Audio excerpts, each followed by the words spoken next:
The Word of God is alive and powerful, sharper than any two-edged sword, piercing even to the dividing asunder of the soul and the spirit, and of the joints and the marrow, and is a critic of the thoughts and intents of the heart.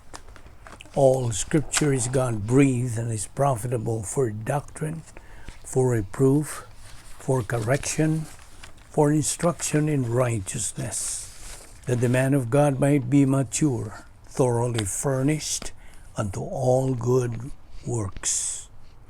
The entrance of thy word giveth light, it giveth understanding to the simple. Welcome everyone to our daily doctrinal Bible study through the YouTube of the Balbido Evangelistic Ministry. Here we are once again today, and we have another doctrine to take up. So for you, believer, you know what to do to be filled by God the Holy Spirit in order that you be prepared to take in God's Word.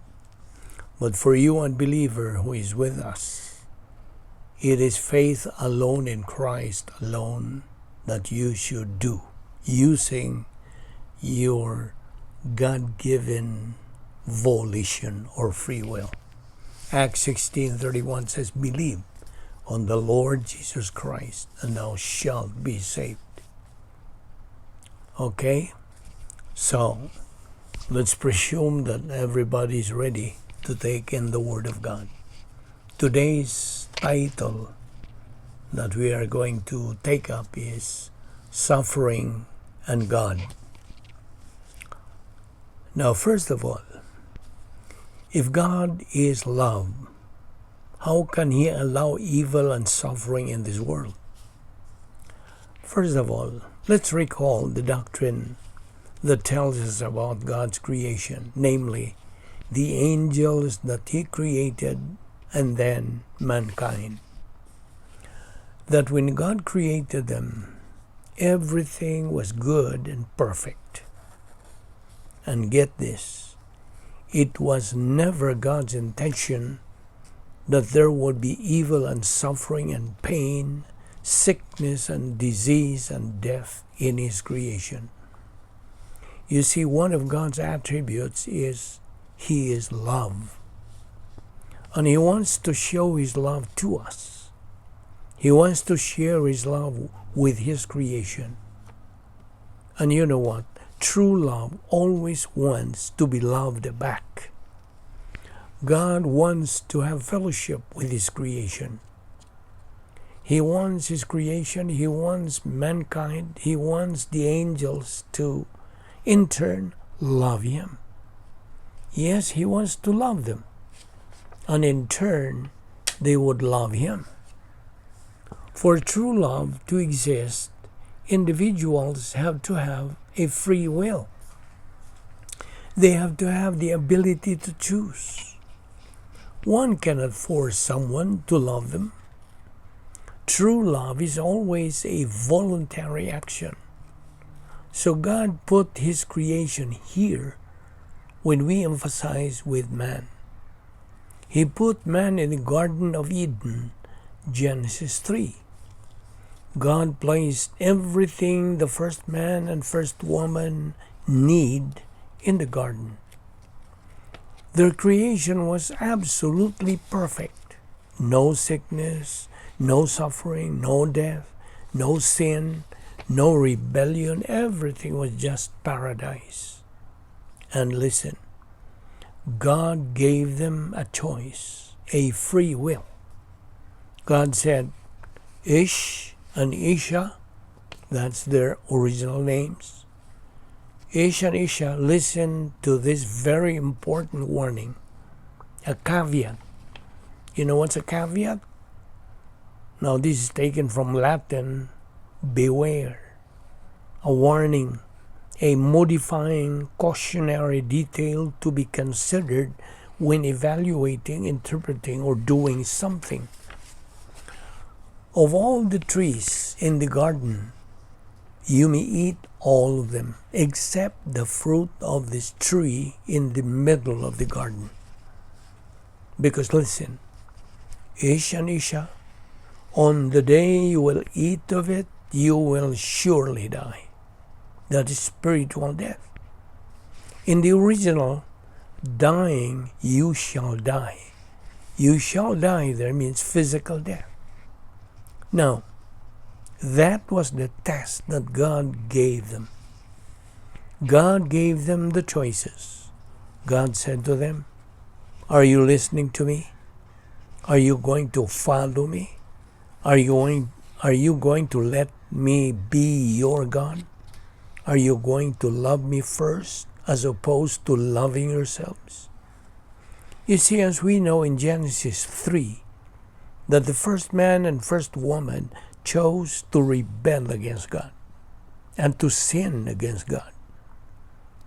Remember what God had told them? On the day you will eat the fruit of that forbidden tree, you are going to what? To die. Now, because that would be an act of rebellion against me, God said. Okay? Yes, that was actually what happened. Mankind rebelled against God. They wanted to go their own way. They chose their own thing. And that's what brought, listen, that was what brought sin, rebellion, sickness, pain, suffering, and death into this world.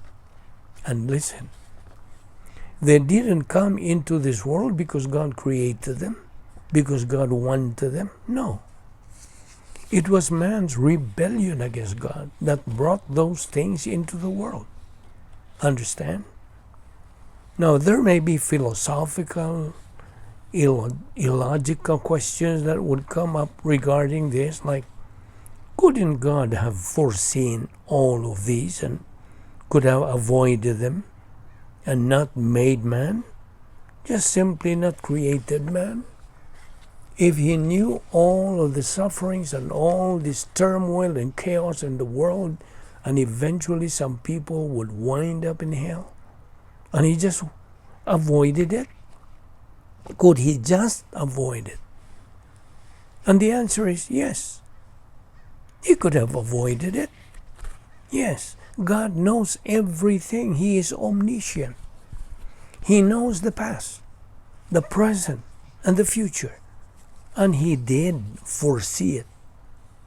You see, we could not tell God what to do. That's his choice. He is perfect.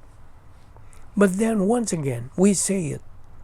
Then if he knew it, then could he have avoided creating mankind?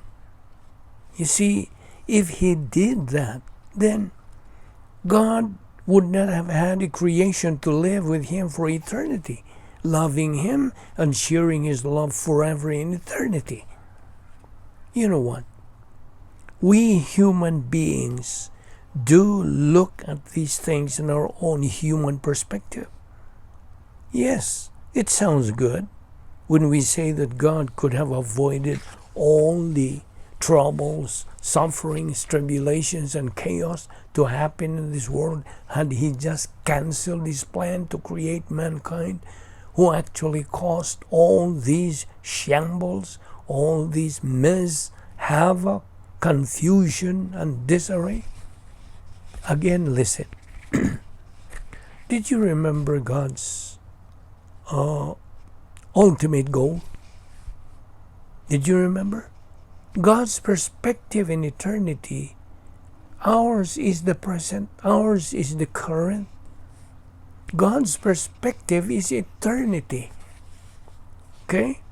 Mark that. He's looking for the way things are going through eternity. And do you know what I mean? That God looks for the way things are going through eternity. That is much bigger, larger picture, right? You see, God wants fellowship with his creation throughout eternity. He wants to share and love them.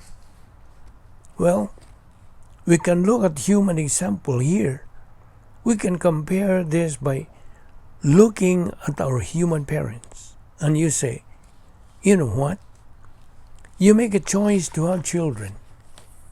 Now, is there not a possibility that your child could cause you great heartache, could cause you great pain and suffering? Or maybe when they grow up, they rebel against you. They do not want to listen to you. They just go their own way. They want to be their own or do their own wrong thing. Or maybe they would become more rebellious. Maybe they would involve with drugs. So they cause great pain to the family, etc. Aren't those potentials there? These are possibilities to happen. They are potentials to your children to happen that would cause you great pain. But listen, on the other hand, there are potentials for them to bring you great joy, and for them to love you, and for you to cherish your love on them. And you put those two things together, and we have children. Now, if everybody thought the other way, then the human race would become extinct. Well, it's somehow the same with God. He knows that there are some things that happen. He knows that there's going to be pain and suffering, but He also knows that when all things are set and done, there's going to be multitude of people who would love Him that He loves, and they love Him, and He's going to spend eternity in heaven with them, loving them and sharing His love with them, and having them love Him and praise Him. We can put it on that level and understand why God made them and made the decision like this. Now, some may also ask, now if God knows the future, and many would reject Him, then why did He create them? Well, some people say that there is hell. Is there really hell? Yes, absolutely there is. And it is a terrible, horrible place to be. You see, some people are going there, and God perfectly knows all this. And so, there are some who would say, if God knows that there are people who are going to this place called hell, then why did God make them? Once again, let us clarify this. When God created hell, He did not create it for man. No. It was intended for Satan and his angels, the demons. Matthew 25:41.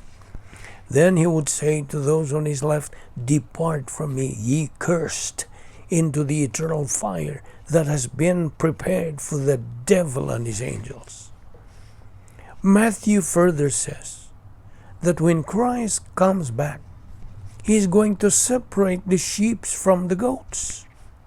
He says He's going to put others on the right, and the others He's going to cast them into the hell fire prepared for the devil and his angels. Again, that's in Matthew 25:41. God never created hell for the purpose of putting man there, no. Listen, that was intended for the angels that rebelled against God. The fallen angels, 1/3 of the angels who followed Lucifer, who is now Satan, these fallen angels are now called demons. Man, listen, man made a choice to go to hell. That's his choice. If man therefore winds up there, it's not that God wants them to go there. It's not that God tells them to go there. It is man's choice to go there. Understand? Remember, God loves us. He wants to fellowship with us forever in heaven. However, since man rebelled against God, then the consequence of that rebellion is sin, pain, suffering, evil, sickness, disease, chaos, turmoil, war, and death.